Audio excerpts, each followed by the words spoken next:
suppose you will try to find a clerkship in an office. Your salary will doubtless be low at first, but you have made your bed and must not complain if you have to lie upon it. If you take pains to please your employers, they will not be backward in promoting you. When I first heard from Mr. Overton of the unspeakable calamity which had befallen your mother and myself, I had resolved to not see you again. I am unwilling, however, to have recourse to a measure which would deprive you of your last connecting link with respectable people. Your mother and I will see you as soon as you come out of prison, not at Battersby. We do not wish you to come down here at present, but somewhere else, probably in London. You need not shrink from seeing us. We will not reproach you. We will then decide about your future. At present our impression is that you will find a fairer start probably in Australia or New Zealand than here, and I am prepared to find you £75, or even, if necessary, so far as £100 to pay your passage money. Once in the colony you must be dependent upon your own exertions. May Heaven prosper them and you, and restore you to us years hence a respectable member of society. Your affectionate father, T. Pontifex. Then there was a postscript in Christina's writing. My darling, darling boy, pray with me daily and hourly that we may yet again become a happy, united, God-fearing family, as we were before this horrible pain fell upon us. Your sorrowing but ever-loving mother, C. P. This letter did not produce the effect on Ernest that it would have done before his imprisonment began. His father and mother thought they could take him up as they had left him off. They forgot the rapidity with which development follows misfortune, if the sufferer is young and of a sound temperament. Ernest made no reply to his father's letter, but his desire for a total break developed into something like a passion.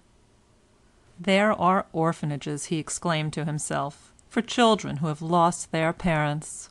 Oh, why are there no harbours of refuge for grown men who have not yet lost them? And he brooded over the bliss of Melchizedek, who had been born an orphan, without father, without mother, and without descent. Chapter 68. When I think over all that Ernest told me about his prison meditations, and the conclusions he was drawn to, it occurs to me that in reality he was wanting to do the very last thing which it would have entered into his head to think of wanting. I mean that he was trying to give up father and mother for Christ's sake. He would have said he was giving them up because he thought they hindered him in the pursuit of his truest and most lasting happiness. Granted, but what is this if it is not Christ? What is Christ if he is not this? He who takes the highest and most self-respecting view of his own welfare which it is in his power to conceive, and adheres to it in spite of conventionality, is a Christian whether he knows it and calls himself one, or whether he does not. A rose is not the less a rose because it does not know its own name.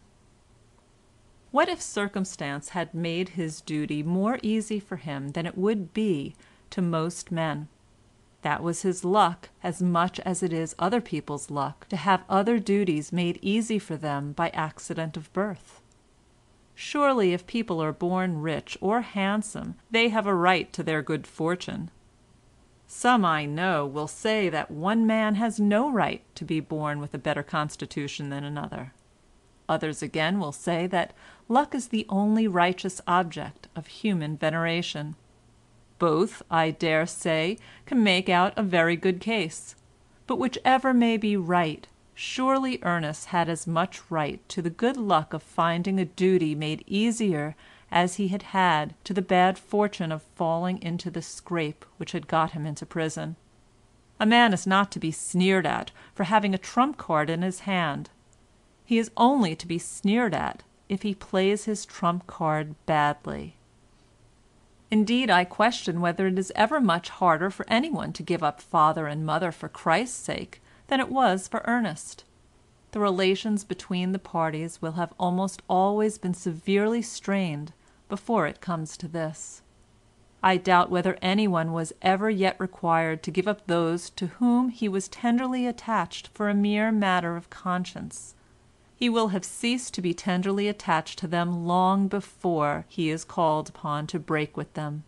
For differences of opinion concerning any matter of vital importance spring from differences of constitution, and these will already have led to so much other disagreement that the giving up, when it comes, is like giving up an aching but very loose and hollow tooth. It is the loss of those whom we are not required to give up for Christ's sake, which is really painful to us. Then there is a wrench in Ernest. Happily, no matter how light the task that is demanded from us, it is enough if we do it. We reap our reward much as though it were a Herculean labor. But to return. The conclusion Ernest came to was that he would be a tailor. He talked the matter over with the chaplain, who told him there was no reason why he should not be able to earn his 6 or 7 shillings a day by the time he came out of prison, if he chose to learn the trade during the remainder of his term, not quite 3 months. The doctor said he was strong enough for this, and that it was about the only thing he was yet fit for. So he left the infirmary sooner than he would otherwise have done, and entered the tailor's shop, overjoyed at the thoughts of seeing his way again, and confident of rising some day if he could get a firm foothold to start from. Everyone whom he had to do with saw that he did not belong to what are called the criminal classes, and finding him eager to learn and to save trouble, always treated him kindly and almost respectfully. He did not find the work irksome.